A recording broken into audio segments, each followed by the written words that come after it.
there have been different kinds of voices coming from China about mediation in Kashmir. China has recently rejected that there was any idea in Beijing to mediate between India and Pakistan on the Kashmir dispute. Donald Trump and some members of his administration have advocated a more active role in resolving various issues between India and Pakistan, which includes Kashmir. Recently, when Turkish President Erdogan visited India, he made certain statements to the effect that there should be some sort of a multilateral solution for resolving the Kashmir issue. Reza, do you see a slow building drum roll for a third-party intervention, multilateral solution for the Kashmir issue? Well, third-party intervention is something that Pakistan has traditionally wanted for the Kashmir issue, and it has pushed this on the international forum for quite some time. There are some leaders on the international stage who possibly, have given a suggestion that India and Pakistan tensions will not reduce till an issue like Kashmir is resolved. And that is the reason why we have seen people like President Erdogan, just before coming to New Delhi, saying in an interview to an Indian TV channel that there should be a multilateral dialogue with Turkey's involvement to settle Kashmir. So, I mean, the fact that both India and Pakistan really have not been able to make much headway on Kashmir and other issues because of the tensions between them, I think that is one of the reasons why people on the global stage are kind of, pushing this suggestion of a third-party mediation or, some sort of outside intervention to get things going between India and Pakistan. So let's talk about motives here. Why would Turkey's president want some sort of a role in resolving the Kashmir issue? Well, I think President Erdogan's comments about Kashmir and having a multilateral dialogue were actually, kind of provoked by what the leader of Cyprus said during a visit to India about, seeking Indian intervention in resolving the territorial disputes between Turkey and Cyprus. And possibly President Erdogan was responding to that. But at the same time, Erdogan also wants to project himself as a major leader of the Muslim, brotherhood of the Ummah. And this could possibly play into his efforts to project himself as a bigger leader for the Muslim world. Having a role in some way, kind of addressing the Kashmir issue. It would be perfect for somebody like him. On the other hand, you have Donald Trump.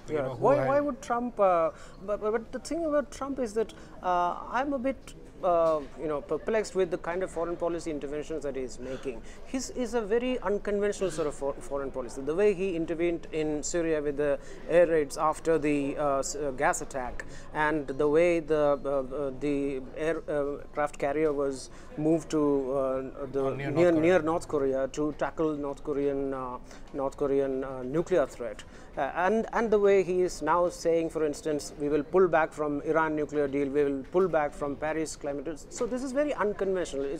His foreign policy seems to be very impulsive. So we cannot expect a traditional stand on issues, including Kashmir. Yeah, I think you summed it up in one word: impulsive. This is not a man who has had a major role in foreign policy ever at any time of his life. He has not held any elected office. So he has this. He thinks he's a deal maker, and he thinks that he can make a deal between the Palestinians and Israelis.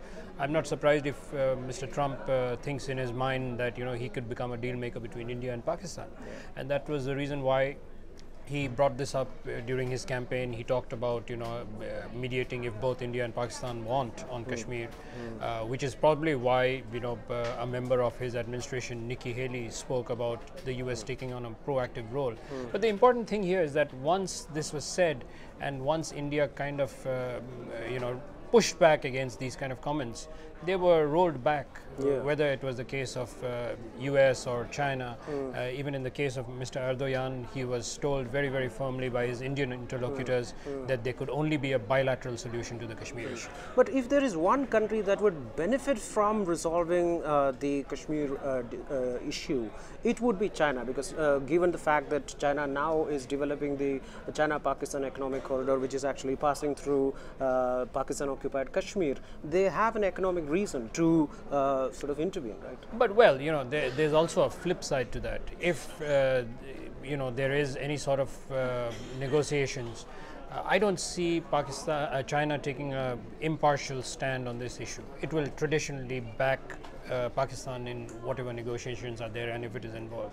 So, you know, it would work to protect its investments in places like Pakistani Kashmir or in Pakistan. So I, you know, really don't see China playing a very impartial role, and that is the problem for, you know, Indian policymakers.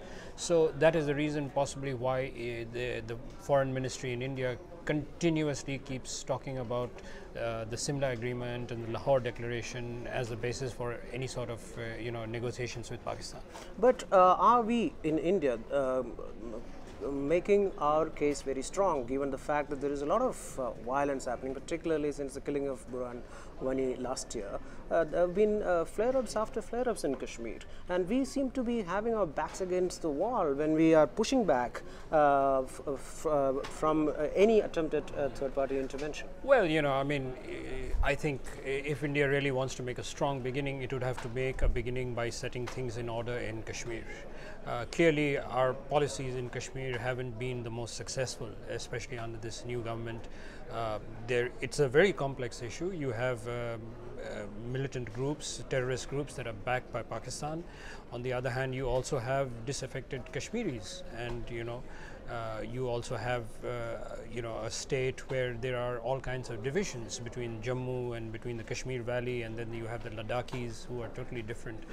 So it's a very complex tangle, and I think a beginning could be made by India by setting its house in order. Possibly if we have things sorted out in Kashmir, we'll be on a much firmer footing to discuss Kashmir with Pakistan.